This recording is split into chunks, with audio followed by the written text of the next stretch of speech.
Welcome back to Good Day State Line. We are at Artale with the one and only Anthony Artale. Thanks for having us. Thanks for coming. We love visiting. It's Fitness Week on GDS, and wine and fitness can go hand in hand. Probably not while you're running, though. That's a bad idea. In moderation, Yeah. we can do it. But we're going to learn a little bit about wine and calories. Okay. Well, what do you think is the lowest and the highest type of wine calories? I feel like I'm going to get this. Okay, here's my thoughts. I always feel like I feel more fit in the fall when I switch to red wine. Red wine, you think has lower calories? I feel like my body just knows how to metabolize it. Well, it's kind of, I would say no. Okay, that's okay. No, I would say no. White wines usually have lower calories Okay. than anything. And if you wanted to kind of see where we're at, Yeah. sparkling wine is the lowest. Oh, I love sparkling wine. Dessert sweet wines are the most. That one I knew. But what kind of determines the calories in wine? First, you have to have a little sweetness in the wine. You have a carbonation kind of helps out a little bit. Okay. But the biggest thing is alcohol percentage. The more alcohol, the more sugars in the wine, therefore you're going to have more calories. Makes sense. So champagne, especially dry champagne, is the lowest.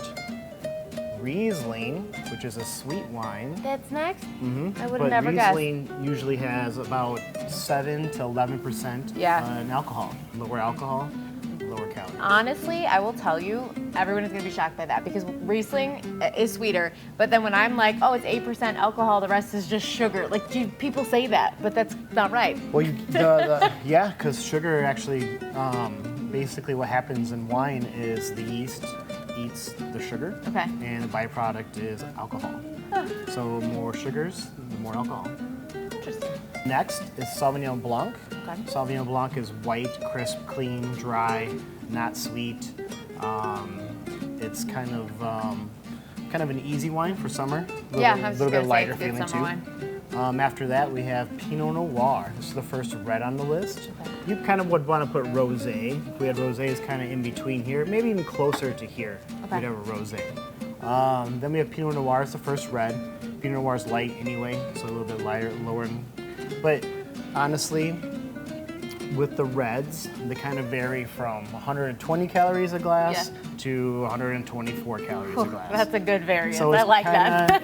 You're kind of okay with reds Yeah. being all the same, except for Zinfandel. The one that I really liked from last week. Zinfandel usually has more alcohol in it. This Okay. is 15.9%.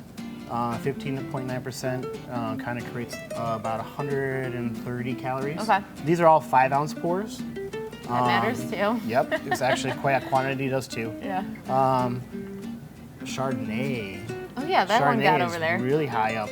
It's for white wine. It's got the most calories. Oh, interesting. Yeah. Cabernet is down here too. Okay. And then fortified wine, which is port wine or any kind of sweet dessert wine.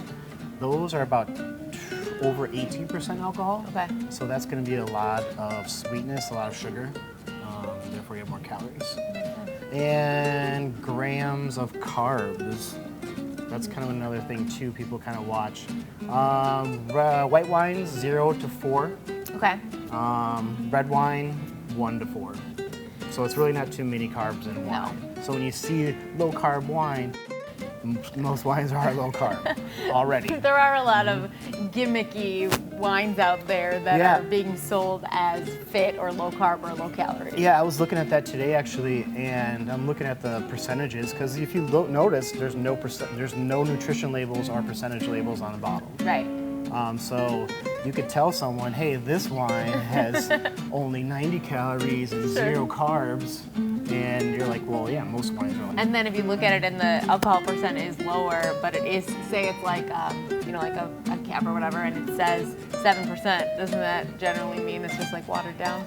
Yeah, it would be hard to have a Cabernet at 7%. Okay. But yeah, watering down would be an easy way to Like a dilute spritzer. something. 1.5 ounces of vodka Okay. would be over here. I was gonna say That's gotta about be over here. 100 calories. Yeah. And then, wine, you're safe to say anywhere between 100 and 150. A bottle, if you drink a whole bottle, it's about 600 calories. Less than a pint of ice cream. Yes. If that's what you're gonna don't do both of them at the same time. No, probably not.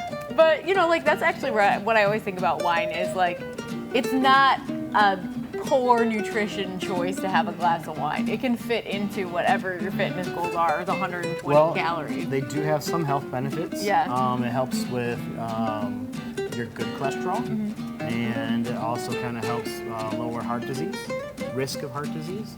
But that's about it. And it tastes good. Yeah, it tastes good. But a lot of empty calories though. All the choices you gave me though, I would pick the wine over like. Here's my dessert and a shot of vodka. I'd much rather take a glass of wine for a couple extra calories. Yeah, start out with the vodka and then go to the wine, right? Drink them all. Coming up next on GDS, we're digging into Tuesday trends with Tasha from The Fit. Don't go anywhere.